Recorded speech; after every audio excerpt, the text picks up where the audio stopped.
Telangana news channel కి స్వాగతం. నా పేరు స్వాతి. గత 2 సంవత్సరాలుగా బెస్ట్ అవైలబుల్ పాఠశాలల ఫీజు బకాయి నిధులు విడుదల కాకపోవడంతో ఈరోజు రాష్ట్ర వ్యాప్తంగా అన్ని జిల్లాలలో బెస్ట్ అవైలబుల్ స్కూల్ కరస్పాండెంట్లు ప్రజావాణిలో కలెక్టర్ గారికి వినతి పత్రం ఇవ్వడం జరిగింది. నా పేరు Yadagiri Sekhar Rao, best available school రాష్ట్ర సెక్రటరీని. ముఖ్యంగా బెస్ట్ అవైలబుల్ స్కూల్స్ కింద బాస్ స్కీమ్ కింద, బ్రైట్ బాయ్ స్కీమ్ కింద దాదాపు రాష్ట్రంలో 180 పాఠశాలలు నడుస్తూ ఉన్నాయి. ఈ సందర్భంగా ప్రతి పాఠశాలలో కూడా గత 2 సంవత్సరాల నుంచి ఏదైతే ప్రభుత్వం వచ్చినప్పటి నుంచి ఈ హరిజన గిరిజన విద్యార్థులు దాదాపు 25,000 మంది చదువుతూ ఉన్నారు. మంచి ఉద్దేశంతో ప్రభుత్వం ఈ స్కీమ్ను ప్రవేశపెట్టింది. చాలా మంచి ఉద్దేశం గత 30 సంవత్సరాలు నడుస్తూ ఉంది. ముఖ్యంగా ఈరోజు ఆ స్కీము నిర్వీర్యం అవ్వబోతున్నది. కారణం ఏంటంటే దానికి నిధులు ఇవ్వకపోవడం, అంటే ఏదైతే మన ఆ స్కీమ్ కింద రావాల్సిన డబ్బులు ఏవైతే ఉన్నాయో చెల్లించకపోవడం. దురదృష్టకరం ఏంటంటే ఈ పిల్లలందరికీ కూడా చక్కని విద్యను అందిస్తున్నాం. మంచి పాఠశాలలు కార్పొరేట్ కన్నా మిన్నగా ఇస్తున్నాయి బడ్జెట్ స్కూల్స్. మరి ఇది చాలా దురదృష్టంగా భావిస్తూ ఉన్నాం. ఎందుకంటే వాళ్ళకి ఫుడ్డు, అనేక సౌకర్యాలు, అనేక సదుపాయాలు కల్పించినటువంటి ఇలా ఐఐటి జేఈకి సంబంధించి, నీటికి సంబంధించింది ప్రతిదీ కూడా మేము కోచింగ్ ఇస్తూ ఉన్నాం. పిల్లలను అంతా కూడా అంటే దారిద్ర్య రేఖకు దిగువన ఉన్న పిల్లలు, వీళ్ళు మొదటి తరం పిల్లలు, వీళ్ళు చాలా వ్యవసాయ కూలీలు, రకరకాలుగా అంటే ఫైనాన్షియల్ ఇబ్బందులు ఎదుర్కొంటున్నటువంటి కుటుంబాలు. మరి అలాంటి కుటుంబాలను చేరదీసి వారికి సంబంధించిన డబ్బును పాఠశాల మేనేజ్మెంట్కి ఇవ్వకపోవడం వల్ల వాళ్ళందరికీ కూడా డ్రెస్సులు ఇవ్వాలి, నోట్బుక్స్, టెక్స్ట్ బుక్స్, అలాగే డైరీ, అలాగే షూ, ఇవన్నీ మెయింటైన్ చేయాలి. ఫుడ్, అకామిడేషన్, చదువు, మరి ఇవన్నీ ఎక్కడి నుంచి వెళ్తాయి? కరెంట్ బిల్ కట్టాలి, అది కూడా కమర్షియల్ ఉంటుంది. ఇలా ప్రాపర్టీ ట్యాక్స్ నోటీస్ ఇచ్చాడు మున్సిపల్, దాన్ని తాళాలు వేస్తున్నారు చాలా పాఠశాలలో. ఇలా బ్యాంకర్స్ అందరూ వచ్చి కూడా వెబ్సైట్లో పెట్టేసారు ఆన్లైన్లో మీద అర్రాసి పెడుతున్నామని. ఇలా భూములు కూడా పెట్టారు, బంగారం తాకట్టు పెట్టారు.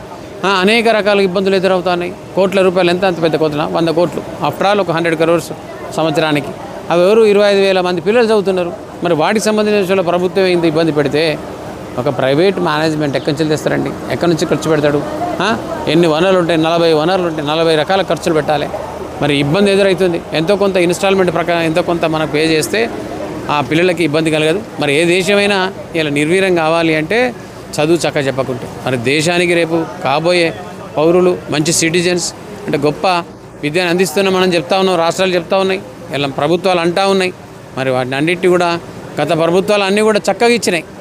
మరి దీనికి సపరేట్ పద్దు ఉంటుంది. దీన్ని ఖచ్చితంగా ఒక 100 కోట్లు కనుక రిలీజ్ చేసినట్లయితే వెంటనే వచ్చే సంవత్సరం పాఠశాలలు యథావిధిగా నడుస్తాయి.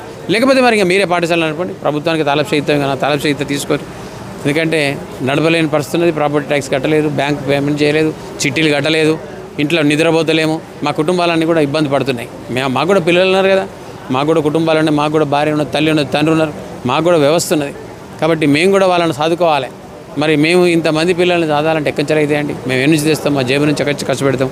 ఖచ్చితంగా దయచేసి ఇప్పటికైనా ముఖ్యమంత్రి గారు కావచ్చు, దీనికి సంబంధించిన ఫైనాన్స్ మినిస్టర్ గారు కావచ్చు, ఫైనాన్స్ డిపార్ట్మెంట్ అందరూ కూడా, కలెక్టర్ గారు చైర్మన్ కాబట్టి ఈరోజు ప్రజావాణిలో నేను ఈ కాగితం తీసుకొచ్చి అప్పచెప్తున్నా.